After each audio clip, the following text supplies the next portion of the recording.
유아인은 한때 한국 영화계를 대표하는 국보급 배우로 불렸다. 스크린에 등장하는 순간마다 관객은 숨을 죽였고 그의 연기는 비평가들조차 감탄하게 만들었다. 하지만 화려한 스포트라이트 뒤에는 점점 어두운 그림자가 드리워지고 있었다. 광고와 작품 러브콜이 쏟아지던 그는 어느 순간 피곤함과 압박을 핑계로 약물에 손을 대기 시작했다. 처음엔 단순한 수면 보조와 스트레스 완화를 명목으로 시작했지만 곧 그 행위가 통제 불가능한 중독으로 변질될 줄은 아무도 예상하지 못했다. 관객이 흥행 보증 수표라고 불렀던 배우가 단숨에 법정의 피고석에 앉게 될 것이라는 사실은 충격 그 자체였다. 유아인의 추락은 단순한 개인 스캔들을 넘어 한국 사회 전체의 마약 문제의 심각성을 일깨운 사건으로 남았다. 유아인의 범행은 단순하지 않았다. 경찰 수사에서 드러난 사실에 따르면 그는 여러 해에 걸쳐 4가지 종류의 마약을 반복적으로 사용했다. 프로포폴은 물론 코카인, 케타민, 대마까지 확인되었다. 특히 프로포폴은 병원 진료 명목으로 지속적으로 투여받았다는 점에서 파장이 컸다. 의료진과 공모했는지 여부가 논란이 되었고 한두 번의 실수가 아닌 계획적이고 지속적인 사용 패턴이 밝혀졌다. 그의 휴대전화와 메시지 기록에서 약물 구매와 사용에 관한 정황이 줄줄이 드러났다. 과거 그가 촬영장에서 지나치게 창백하거나 체력이 급격히 떨어졌던 순간들은 이제 퍼즐 조각처럼 맞춰졌다. 화려한 무대와 카메라 뒤 그는 이미 약물에 잠식되어 있었던 것이다. 경찰은 유아인이 해외 체류 중에도 마약을 사용했다는 의혹을 확인했고 실제로 국외에서 구매와 투약을 시도한 정황까지 확보했다. 이는 단순한 개인적 일탈이 아닌 국제적 범위로까지 확장될 수 있는 심각한 사안이었다. 팬들이 사랑했던 배우의 손에는 더 이상 대본이 아니라 약물이 쥐어져 있었고 그 사실은 대중에게 큰 충격으로 다가왔다. 수사는 치밀하게 진행되었다. 국립과학수사연구원의 정밀 감정에서 그의 모발과 소변 샘플에서 다수의 마약 성분이 검출되었다. 변호인 측은 잦은 치료와 시술 과정에서 불가피하게 약물을 사용했을 뿐이라는 주장을 펼쳤지만 검찰은 증거를 내밀며 정면으로 반박했다. 유아인은 실제로 정규 처방량을 훨씬 초과하는 빈도로 약물을 투여받았으며 그 과정에서 허위 진료 기록이 작성되었다는 점이 드러났다. 경찰은 그의 측근과 의료 관계자들을 불러 조사했고 일부는 배우의 요청을 거절하기 어려웠다며 진술을 남겼다. 언론은 연일 그의 마약 사용 경위를 집중 보도했고 여론은 크게 갈렸다. 팬들 중 일부는 그를 끝까지 지지했지만 다수는 배신감을 감추지 못했다. 국민 배우의 탈을 쓴 중독자라는 자극적인 헤드라인이 쏟아졌다. 또한 수사 과정에서 그가 해외 체류 중 특정 인물들과 접촉하며 마약을 구매한 정황이 포착되자 사건은 더욱 국제적인 관심을 끌었다. 검찰은 해외 공조 수사 가능성까지 언급하며 압박했다. 결국 그의 범죄는 단순한 개인 일탈이 아닌 연예계와 의료계를 동시에 뒤흔드는 중대 사건으로 확대되었다. 재판은 사회적 이목을 집중시켰다. 검찰은 반복적이고 계획적인 투약 사실, 그리고 의료 시스템을 악용한 점을 강조하며 실형을 구형했다. 변호인 측은 피고인이 이미 사회적으로 큰 타격을 입었으며 반성과 재활 의지가 강하다는 점을 호소했다. 법원은 최종적으로 징역 1년의 집행유예 2년을 선고했다.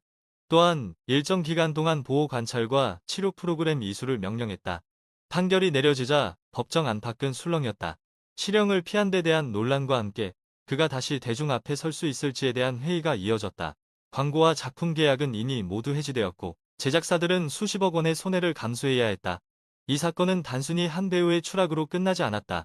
연예계 전반에 걸쳐 마약 클린 캠페인이 확산되었고 정부는 연예인과 의료계 간의 유착을 점검하기 시작했다. 한때 국보급 배우라 불리던 그는 이제 사회가 주목하는 반면교사가 되었고 그 이름은 영광과 오명을 동시에 떠올리게 만드는 상징으로 남았다. 박유천은 한때 아시아 전역을 흔든 아이돌 스타였다. TVXQ 시절 그는 팬덤의 절대적 지지를 받으며 무대 위에서 황제처럼 빛났다. 드라마와 영화에 진출하며 만능 엔터테이너로 불리던 그의 경력은 그야말로 승승장구였다. 그러나 화려한 조명 아래서 그가 감추고 있던 그림자는 결국 세상 밖으로 드러났다. 마약이라는 금단의 유혹이 그의 삶을 집어삼키면서 스타의 영광은 하루아침에 무너져 내렸다. 특히 그가 마약 혐의를 전면 부인하며 눈물의 기자회견까지 열었다가 곧바로 검찰 조사에서 양성 반응이 나오자 대중의 충격과 배신감은 극에 달했다. 국민 첫사랑이라 불리던 남자가 단숨에 거짓말쟁이 마약 사범으로 추락한 순간이었다. 범행의 실체는 충격적이었다. 2019년 박유천은 지인인 남양유업 창업주의 외손녀 황하나와 함께 마약을 투약했다는 혐의를 받았다. 특히 그가 사용한 마약은 메스암페타민, 소위 필로폰으로 알려진 강력한 중독성 약물이었으며 단순 사용이 아니라 반복적 투약 정황까지 드러났다. 수사 과정에서 밝혀진 바에 따르면 그는 황하나와 함께 호텔, 자택 등 여러 장소에서 마약을 사용했고 직접 구매에 관여했다는 의혹도 제기되었다.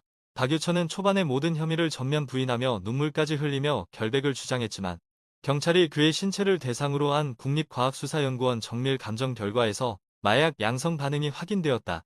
이미 언론은 그의 눈물 회견을 대대적으로 보도한 상태였기에 그 거짓이 드러났을 때의 충격파는 상상을 초월했다. 단순히 연예인의 일탈이 아니라 팬과 대중을 기만한 대표적 사건으로 회자되었다. 수사 과정은 치밀하고 빠르게 전개되었다. 경찰은 황하나의 진술과 확보된 증거를 바탕으로 박유천을 추적했다.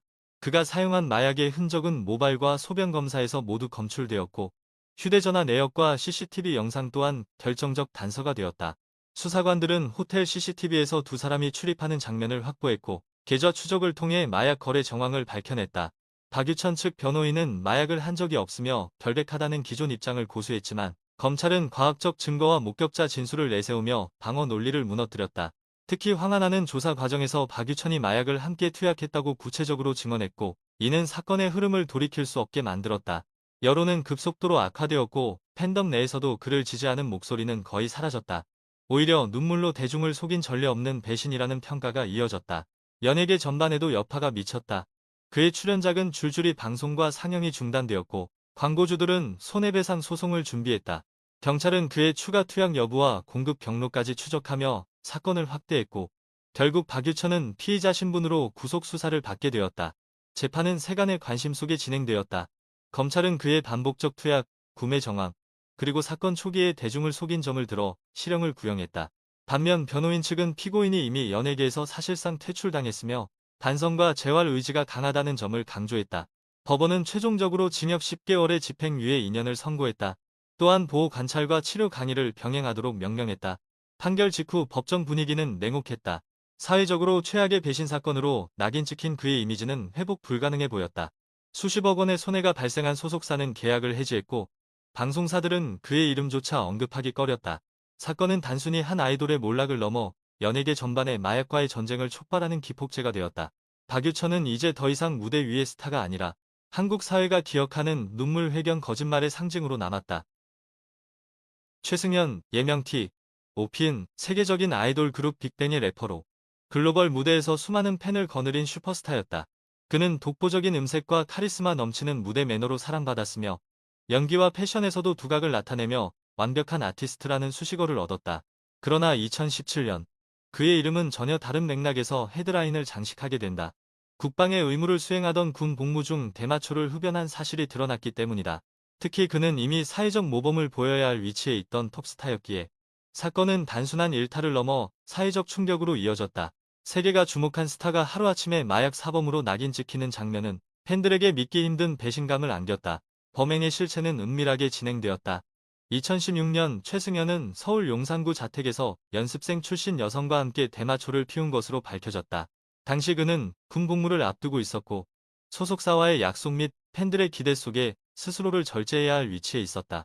그러나 그는 개인적 스트레스와 불안감을 이유로 대마초에 손을 댔다.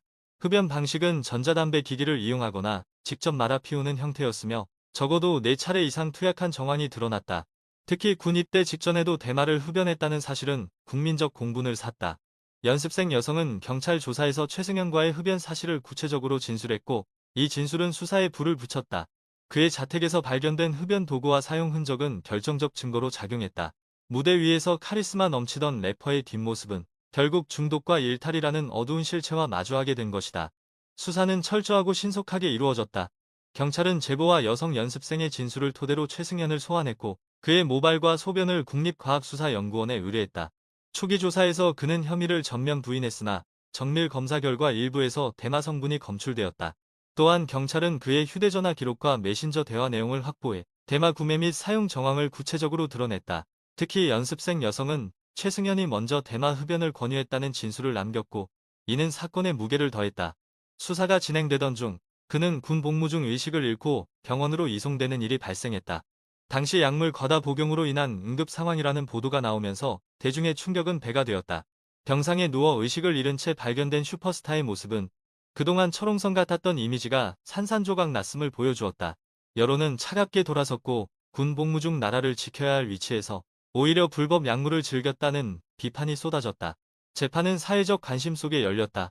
검찰은 그가 최소 4차례 이상 대마를 흡연했으며 군 복무 중 범행이 드러났다는 점을 중대하게 다뤘다. 변호인 측은 피고인이 깊이 반성하고 있으며 사회적으로도 이미 큰 타격을 입었다고 주장했다. 법원은 최종적으로 징역 10개월의 집행유예 2년을 선고했다.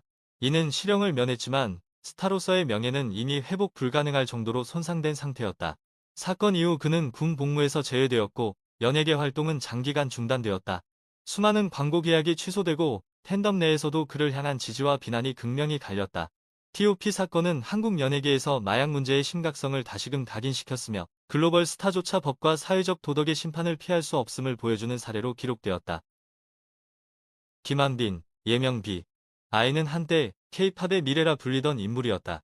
아이콘의 리더이자 작곡, 프로듀싱까지도 맡으며 천재 프로듀서라는 별명을 얻은 그는 YG 엔터테인먼트의 차세대 주자로 손꼽혔다. 수많은 히트곡을 만들어내고 팬들에게는 책임감 강한 리더로 기억되었다. 하지만 2019년 그의 이름은 전혀 다른 맥락에서 세상에 알려졌다. 마약 투약 의혹이 제기되며 그의 화려한 경력은 하루아침에 추락의 길로 들어섰다. 특히 YG 소속 아티스트라는 점, 그리고 그가 과거 롤모델처럼 불리던 이미지였다는 점에서 충격은 더 컸다. 대중은 믿기 힘든 배신감과 함께 아이돌 산업 전반에 대한 불신으로 눈을 돌리게 되었다. 범행의 발단은 2016년으로 거슬러 올라간다. 당시 그는 지인을 통해 LSD와 대마초를 구입하려 했던 정황이 드러났다.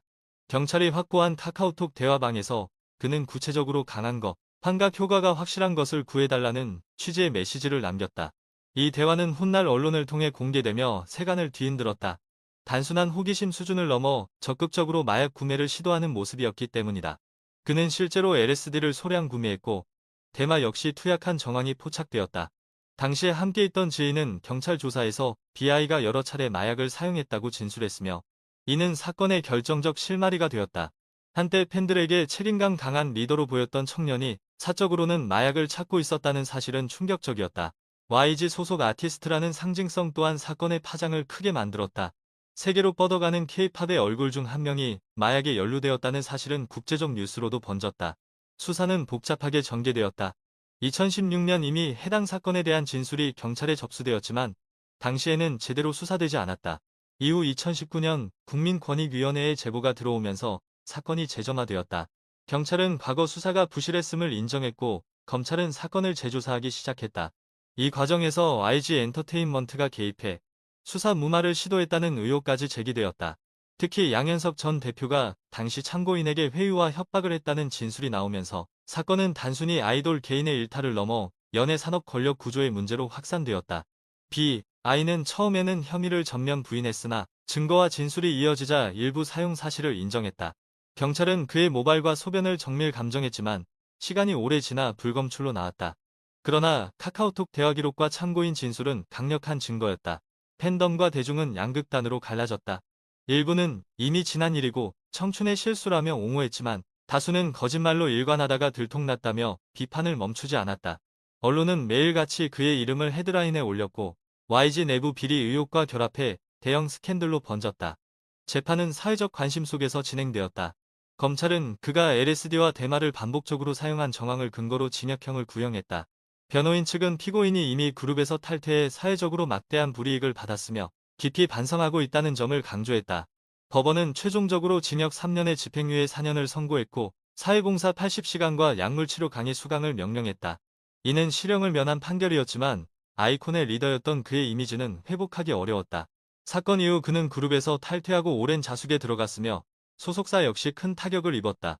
그러나 시간이 흐른 뒤 그는 솔로 활동을 재개하며 음악 활동을 이어갔고 일부 팬들의 지지를 다시 얻고 있다.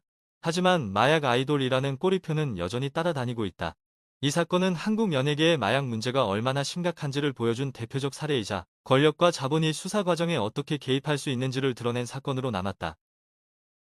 주지훈은 한때 군궁을 통해 아시아 전역에서 폭발적인 인기를 얻은 청춘 스타였다. 잘생긴 외모와 부드러운 카리스마, 그리고 독보적인 연기력으로 그는 곧바로 한류 배우 반열에 올랐다. 각종 드라마와 영화에서 주연을 꿰차며 차세대 톱스타로 주목받았고 광고계에서도 러브콜이 쏟아졌다. 하지만 2009년 그의 이름은 스포트라이트가 아닌 범죄 수사 보도에서 등장했다. 바로 엑스터시와 케타민을 포함한 마약 투약 혐의였다. 단숨에 모범 배우에서 마약 사범으로 추락한 그의 모습은 팬들에게 깊은 상처를 남겼고 대중에게는 한국 연예계가 안고 있는 어두운 그림자를 보여주는 계기가 되었다. 범행의 경위는 충격적이었다. 주지훈은 2008년에서 2009년 사이 지인과 함께 클럽과 자택 등지에서 엑스터시와 케타민을 투약한 혐의를 받았다. 경찰 조사에 따르면 그는 최소 2차례 이상 마약을 복용한 것으로 드러났다. 당시 그는 한창 배우로서의 입지를 다져가던 시기였고 차기작에 대한 기대도 컸던 만큼 파장은 더욱 거셌다. 마약을 공급한 인물은 일본 국적의 여성으로 그녀는 국내 연예인과 모델들에게 대규모로 마약을 유통한 혐의로 체포되었다. 이 과정에서 주지훈의 이름이 거론되었고 경찰은 즉각 그를 피의자로 전환했다. 사건이 공개되자 언론은 차세대 스타의 몰락이라는 자극적인 제목을 달며 집중 보도했다. 그의 팬들은 충격에 휩싸였고 일부는 사실이 아니길 바라며 끝까지 그를 믿었으나 결국 투약 정황이 구체적으로 드러나면서 믿음은 산산조각이 났다. 수사는 빠르고도 집요하게 진행되었다.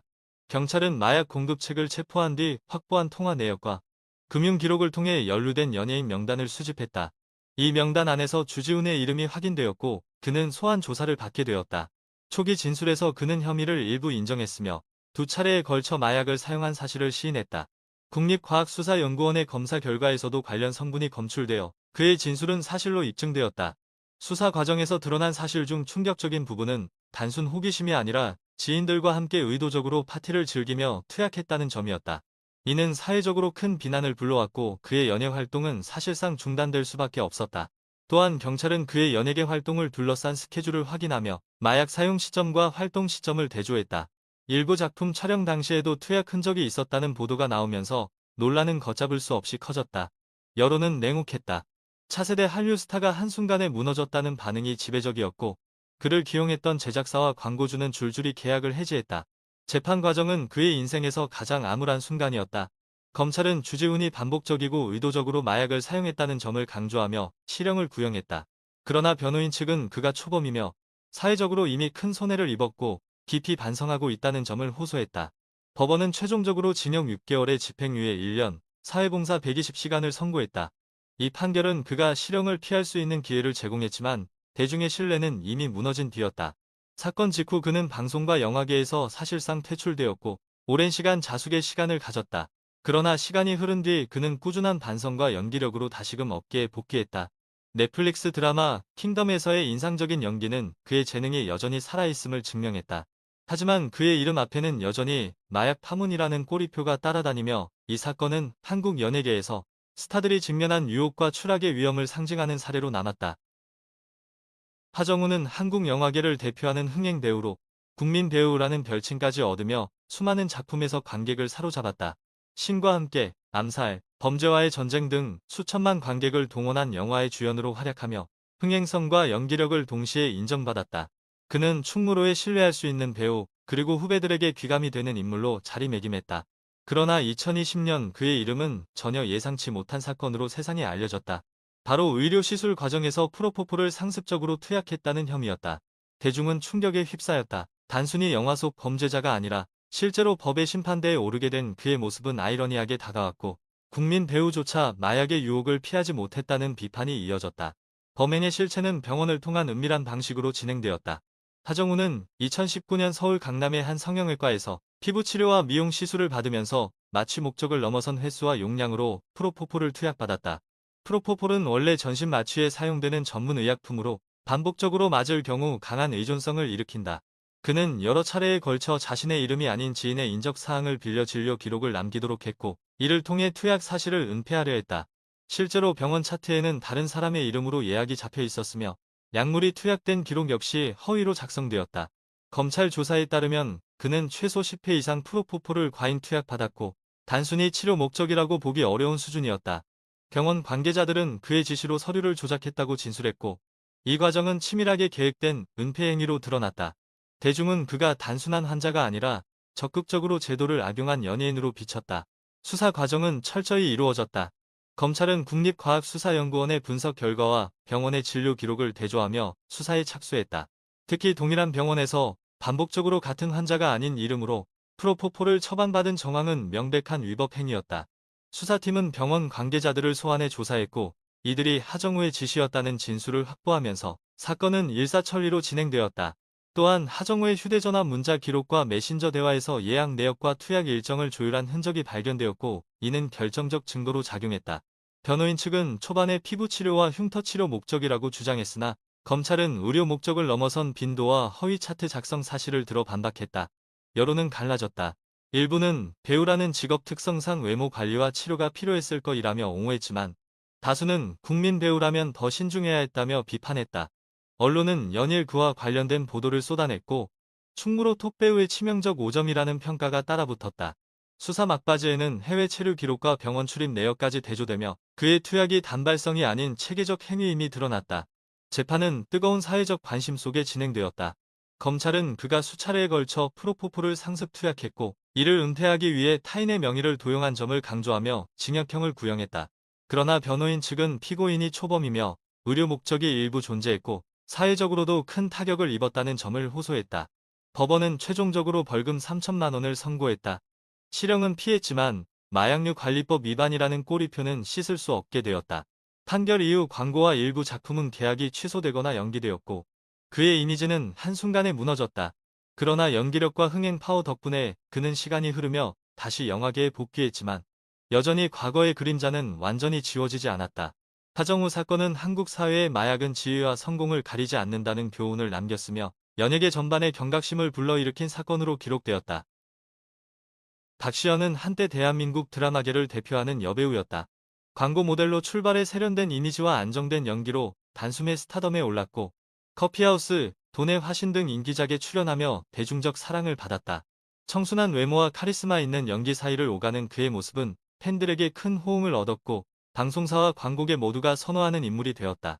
그러나 2013년 그의 이름은 스포트라이트가 아닌 범죄 기사에 등장했다. 프로포폴 불법 투약 혐의로 검찰 수사를 받게 된 것이다. 국민 여배우라 불리던 인물이 마약 범죄자로 낙인 찍히는 순간 대중은 충격과 배신감을 느꼈다. 박시연 사건은 단순한 일탈이 아니라 한국 연예계 전반의 구조적 문제를 드러낸 사건으로 평가되었다. 범행의 실체는 병원을 통한 반복적 투약이었다. 프로포폴은 본래 수술이나 시술 과정에서 전신 마취 목적으로 사용되는 약물이지만 환각과 중독성이 있어 관리가 엄격하다. 검찰 수사 결과 박시연은 서울 강남의 한 병원에서 피부 미용 및 치료 명목으로 수십 차례에 걸쳐 프로포폴을 상습적으로 맞았다. 그는 단순한 치료 목적이라고 주장했지만 실제 투약 빈도와 용량은 의료 목적을 크게 벗어난 수준이었다. 특히 병원 차트에는 허위로 기록된 부분이 다수 발견되었고 이는 고의적 은폐의 정황으로 해석되었다. 언론 보도에 따르면 그는 다른 연예인들과 함께 동일한 병원을 이용하며 프로포폴을 맞았고 의료진은 유명인의 요구를 거절하지 못해 과잉 투약을 진행했다. 이 같은 행위는 단순히 한 배우의 문제가 아니라 연예인과 의료계 사이의 불법적 유착 구조를 드러낸 사례였다. 팬들에게 세련된 여배우로 기억되던 그의 이름은 순식간에 마약 스캔들과 나란히 언급되기 시작했다. 수사 과정은 치밀하게 진행되었다. 검찰은 병원의 진료 기록을 압수수색하며 의혹을 본격적으로 추적했다. 그 결과 동일한 인물이 짧은 기간 내에 반복적으로 프로포폴을 투약받은 정황이 수십 건 확인되었다. 박시연은 소환 조사를 받았고 초기에는 치료 목적이었다고 주장했다.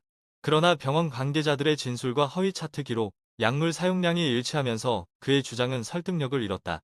국립과학수사연구원의 감정 결과 또한 반복 투약 사실을 뒷받침했다. 검찰은 사건의 성격을 단순 개인 일탈이 아니라 유명인 특혜와 의료계의 구조적 문제로 규정했다. 언론은 연일 그의 이름을 헤드라인에 올리며 사건을 대서특필했다. 여론은 냉혹했다. 일부 팬들은 그를 끝까지 지지했지만 다수는 국민 여배우의 가면을 쓴 마약 사범이라며 비판했다. 연예계는 발칵 뒤집혔다. 광고주들은 즉시 계약을 해지했고 예정된 드라마 출연도 취소되었다. 그가 쌓아올린 이미지는 순식간에 붕괴되었다. 재판은 사회적 파장이 큰 만큼 관심을 모았다. 검찰은 피고인이 반복적으로 프로포폴을 투약했으며 의료 시스템을 악용해 불법을 은폐했다고 강조했다. 이에 따라 실형에 준하는 형량을 요구했다. 변호인 측은 박시연이 초범이며 일부는 실제 치료 목적이 있었고 사건 이후 깊이 반성하고 있다는 점을 호소했다. 법원은 최종적으로 징역 8개월의 집행유예 2년을 선고했다.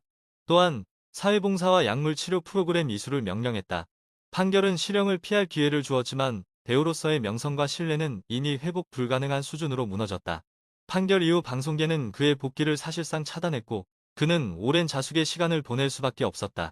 박시연 사건은 단순히 한 여배우의 몰락이 아니라 한국 사회 전반의 마약 문제의 심각성을 환기시키는 계기가 되었으며 대중은 이 사건을 통해 스타라에도 법 앞에서는 예외가 없다는 냉혹한 교훈을 다시금 확인했다. 돈 스파이크, 본명 김민수는 한국 대중음악계에서 실력파 작곡가이자 프로듀서로 이름을 알렸다. 수많은 가수의 히트곡을 만들어내며 방송에도 활발히 출연했고 대중에게는 재치 있는 예능인이자 음악 천재로 인식되었다. 특히 그는 남다른 입담과 독창적인 음악 스타일로 사랑받았으며 음악 프로그램에서는 후배들을 이끄는 든든한 선배로 자리매김했다. 그러나 2022년 그의 이름은 충격적인 범죄 뉴스로 뒤덮였다. 바로 필로폰 대량 구매 및 투약 혐의로 체포된 것이다.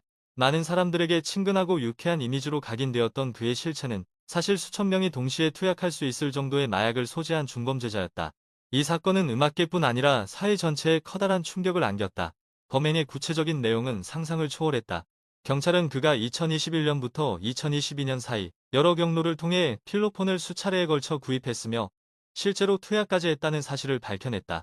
그의 소지품과 거주지에서는 무려 30지에 달하는 필로폰이 압수되었는데 이는 일반 성인 1만 회분 이상 투약 가능한 어마어마한 양이었다.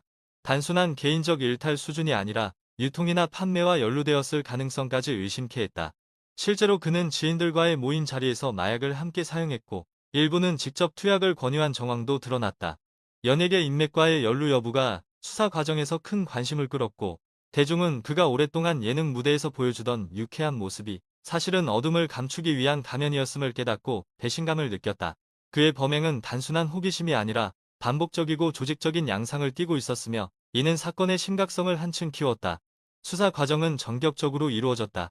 경찰은 제보를 바탕으로 잠복 수사를 진행했고 서울 강남 일대에서 그가 마약을 사용한다는 정황을 포착했다. 이후 마약류 관리법 위반 혐의로 긴급 체포된 그는 곧바로 자택 압수수색을 당했고 이때 대량의 필로폰이 발견되었다. 국립과학수사연구원 감정 결과 그의 모발과 소변에서 마약 성분이 검출되었고 투약 사실이 명백히 입증되었다. 경찰은 추가로 그의 금융 기록과 통화 내역을 추적해 반복적인 마약 구매 정황을 밝혀냈다. 조사 과정에서 그는 초기에 혐의를 일부 부인하려 했으나 압도적인 증거 앞에서 결국 사용 사실을 인정했다. 여론은 그를 마약 중독자가 아닌 잠재적 유통책으로 규정하며 분노했다. 음악가의 탈을 쓴 범죄자라는 언론의 헤드라인은 사회적 충격을 반영했다.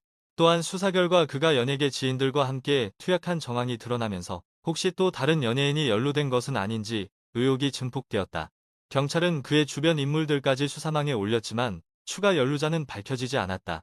그럼에도 불구하고 돈 스파이크 사건은 연예계 전반을 마약 스캔들 의혹으로 몰아넣었고 연예계 마약 카르텔이라는 불명예스러운 단어까지 등장하게 만들었다. 재판은 사회적 파장을 고려해 엄중하게 진행되었다. 검찰은 피고인이 단순 투약을 넘어 대량의 필로폰을 소지하고 있었다는 점을 들어 실형을 구형했다. 방대한 양의 마약은 사회에 끼칠 수 있는 잠재적 위험이 크다고 강조했다. 변호인 측은 피고인이 이미 모든 혐의를 인정하고 있으며 재활 의지가 강하고 초범이라는 점을 감안해 선처를 호소했다. 그러나 법원은 범죄의 중대성을 간과할 수 없다고 판단했다. 결국 그는 징역 3년의 집행유예 없이 실형을 선고받았고 교도소에 수감되었다. 판결 직후 대중의 반응은 싸늘했다. 이제는 다시는 무대에 설 수 없다는 여론이 지배적이었으며 음악계도 사실상 그의 퇴출을 기정사실로 받아들였다. 사건은 단순히 한 뮤지션의 몰락으로 끝나지 않았다. 돈 스파이크 사건은 한국 사회의 마약의 심각성과 유통 구조의 위험성을 다시금 각인시켰으며 연예계 역시 더 이상 안전지대가 아님을 보여주는 사례로 남았다. 화려한 스포트라이트 뒤에서 추락한 8명의 스타는 모두 한때는 국민적 사랑을 받던 배우이자 아이돌, 그리고 음악인이었다. 유아인, 박유천, T.O.P.B.I, 주지훈, 하정우, 박시연, 돈 스파이크. 그들의 공통점은 정상의 자리에 서 있었지만 마약이라는 유혹 앞에서 결국 무너졌다는 사실이다. 이 사건들은 단순한 개인의 일탈이 아니라 한국 사회 전체에 마약 문제의 심각성을 알린 경고였다. 화려한 무대와 수많은 팬들의 환호 속에서도 한순간의 잘못된 선택이 인생과 경력을 송두리째 바꿔버릴 수 있다는 교훈을 남겼다. 여러분은 이 중에서 가장 충격적인 사건이 누구였다고 생각하시나요? 댓글로 의견을 남겨주세요. 이 영상이 도움이 되셨다면 좋아요와 구독 부탁드립니다.